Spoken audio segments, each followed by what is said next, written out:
అండి. నేను మీ రాఘవరావుని. 'ఉస్తాద్ భగత్ సింగ్' సినిమా మార్చి 26 నుంచి మార్చి 19 తారీఖుకి ఒక వారం రోజులు ముందుగా ప్రీపోన్ చేశారండి. ఎందుకంటే మార్చి 19 రావాల్సిన 'టాక్సిక్' అనే 'యాష్' సినిమాని పోస్ట్‌పోన్ చేయడం వలన ఆ ఆ డేటు ఖాళీగా ఉండడంతోటి ఈ 'ఉస్తాద్ భగత్ సింగ్‌ని' ప్రీపోన్ చేశారండి. యాక్చువల్‌గా ఏంటంటే పెద్ద సినిమాలు ఏంటంటే వారం గ్యాప్ ఇచ్చి రిలీజ్ చేసుకుంటే సినిమాలకి ఏ సినిమా కూడా నష్టం ఉండదు. నిర్మాతలు బాగుంటారనే ఉద్దేశంతోటి పెద్ద నిర్మాతలు పెద్ద సినిమాలు ఉన్నప్పుడు ఒక వారం గ్యాప్‌లో రిలీజ్ చేసుకుంటారు. ఆ 'టాక్సిక్' సినిమా లేకపోవడం వలన 'ఉస్తాద్ భగత్ సింగ్‌ని' ఒక వారం ముందు రోజులు ముందుకు జరిపారు. అది మన అదృష్టంగా భావించాలి. ఎందుకంటే మార్చి 19 తారీఖు మన కొత్త ఉగాది తెలుగు సంవత్సరాది ఉగాది పండుగ. తర్వాత రంజాన్ పండుగ ఉంటుందండి ఆదివారం. ఇలాగ మంచిగా అన్ని రోజులు సినిమా చూసే వ్యక్తులకి సెలవు పెట్టకుండా పండగ సందర్భంగా సెలవు ఉంటుంది కనుక ఆ రోజున వాళ్ళు సంతోషంగా కుటుంబంతో కలిసి సినిమా చూడొచ్చండి.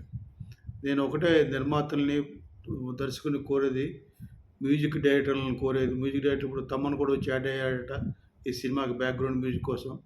వీళ్ళందరూ నేను కోరేది ఒకటే. ఒక వారం రోజులు ముందుగా వచ్చేసింది గనుక మీకు టైం తక్కువ ఉందని హడావుడి పడి బ్యాక్‌గ్రౌండ్ మ్యూజిక్ అని ఇంకా చేయమాకండి. సినిమా అయిపోయిందాక సినిమాని ఏం మార్చలేరు. బ్యాక్‌గ్రౌండ్ మ్యూజిక్ మాత్రం ఇద్దరు కలిసి చక్కగా ఆ బ్యాక్‌గ్రౌండ్ మ్యూజిక్ ఇచ్చి ఆ సినిమాని ఒక 10 రెట్లు ఓజీలాగా చేస్తారని నేను భావిస్తున్నాను. నిర్మాతలారా మీరు ముందుగా జాగ్రత్తగా ప్లాన్ చేసుకోండి. రాత్రింబగళ్ళు కష్టపడండి. ప్రతి ఏరియాకి టైంకి చేరేట్టు చూసుకోండి.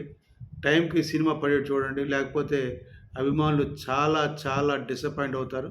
అభిమానులు డిసప్పాయింట్ అవ్వకుండా మీరు తగిన చర్యలు తీసుకోవాలని నిర్మాతలను నేను కోరుతున్నాను.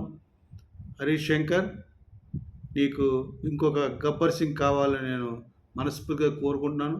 ఖచ్చితంగా నువ్వు కొడతావు. పవన్ కళ్యాణ్ ఏ రోజైతే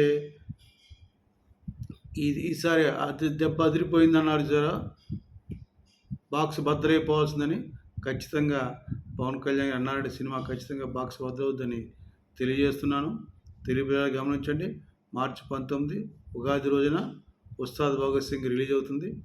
పండగ కనుక ఉగాది పచ్చడి తిని ఆ రోజు అందరూ కూడా సినిమా చూడమని కోరుతున్నాను.